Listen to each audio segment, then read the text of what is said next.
L'objectif de ce tutoriel est d'aider les enseignants à paramétrer en début d'année leur interface B-School. Au préalable, il faut naturellement qu'un gestionnaire aille encoder une série de données, comme par exemple les classes et les grilles des cours. Tout d'abord, vous avez la possibilité, dans le menu Perso, de choisir le type de menu que vous souhaitez dans Ma config. Cette année, il y en a 3.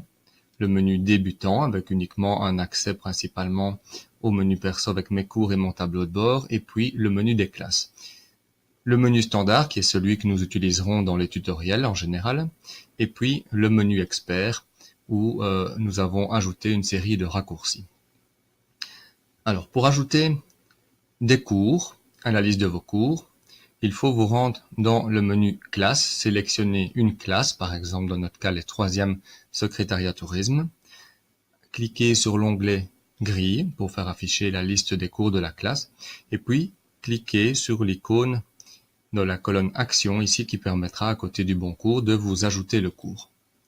Par exemple, études touristiques du milieu. Si vous partagez ce cours avec un autre enseignant et que vous ne donnez pas les 4 heures de cours, vous pouvez, par exemple, modifier le nombre d'heures, puis cliquer sur enregistrer. Imaginons que vous donniez ce cours en même temps au 3e secrétariat tourisme et au 4e secrétariat tourisme.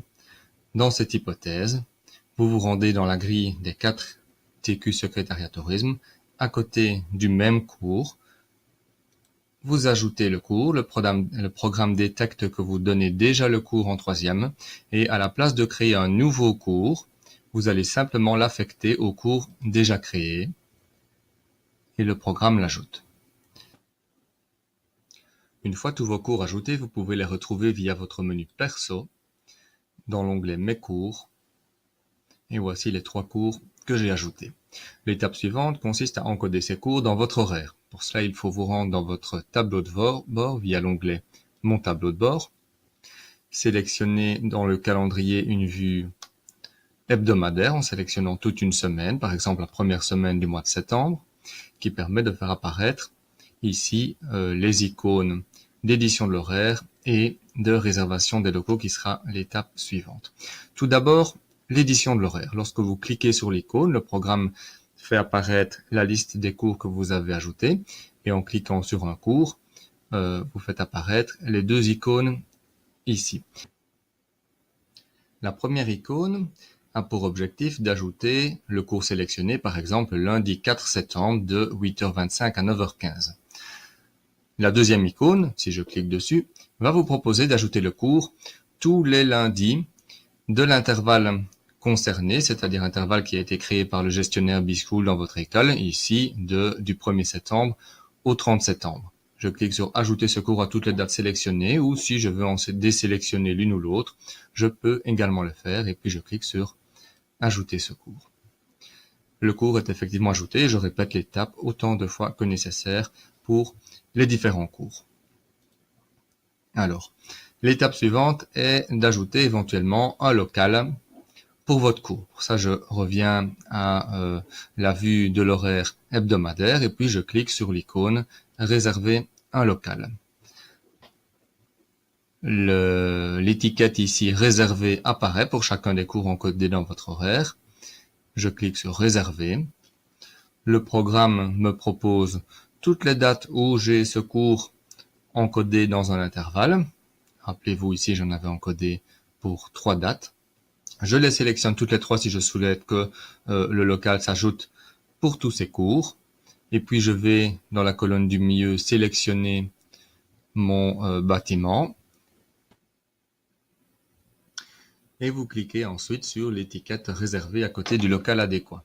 Notez que lorsque l'étiquette réservée est verte, cela signifie que le local est libre. Lorsqu'elle est orange, ça signifie que le local est soit occupé par un de vos collègues par exemple, et vous pouvez quand même cliquer sur réserver pour faire une demande de partage du local à votre collègue, soit c'est simplement parce qu'il s'agit d'un local spécifique, c'est-à-dire pour lequel le gestionnaire B-School dans votre école a donné une limitation de la réservation dans le temps, par exemple maximum 15 jours à l'avance. Je clique donc sur réserver et le local a été ajouté. Si pendant l'année vous souhaitiez réserver un local spécifique, il n'est plus nécessaire, comme les années précédentes, de supprimer au préalable le local encodé. Vous pouvez cliquer sur le petit plus à côté du local déjà encodé et via la même procédure, réserver un autre local.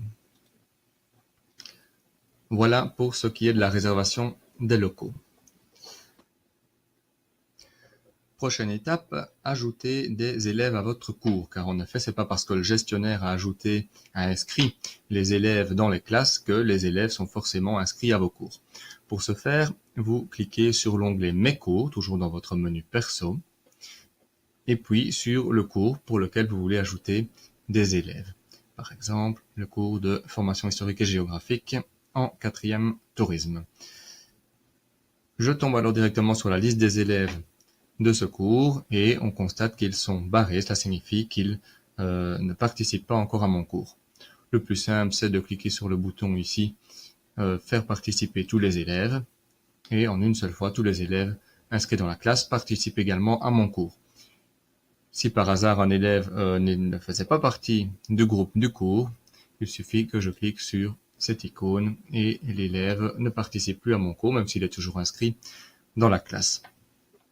Alors, je vous rappelle que pour ajouter une évaluation, il faut passer par le tableau de bord et cliquer à la bonne date sur l'icône d'ajout d'une évaluation, que pour prendre les présences, c'est toujours dans le tableau de bord via le bouton de prise des présences, le petit V, qui est vert lorsque vous avez pris les présences, qui est rouge lorsque vous n'avez pas encore pris les présences, et enfin que vous trouverez toute une série de détails par rapport aux explications que je viens de donner directement dans l'aide en ligne, en cliquant toujours sur le point d'interrogation qui se situe sur quasiment l'ensemble des pages du programme et qui vous mène au bon endroit dans l'aide en ligne. Ici, j'étais dans le tableau de bord, je tombe sur l'aide en ligne du tableau de bord.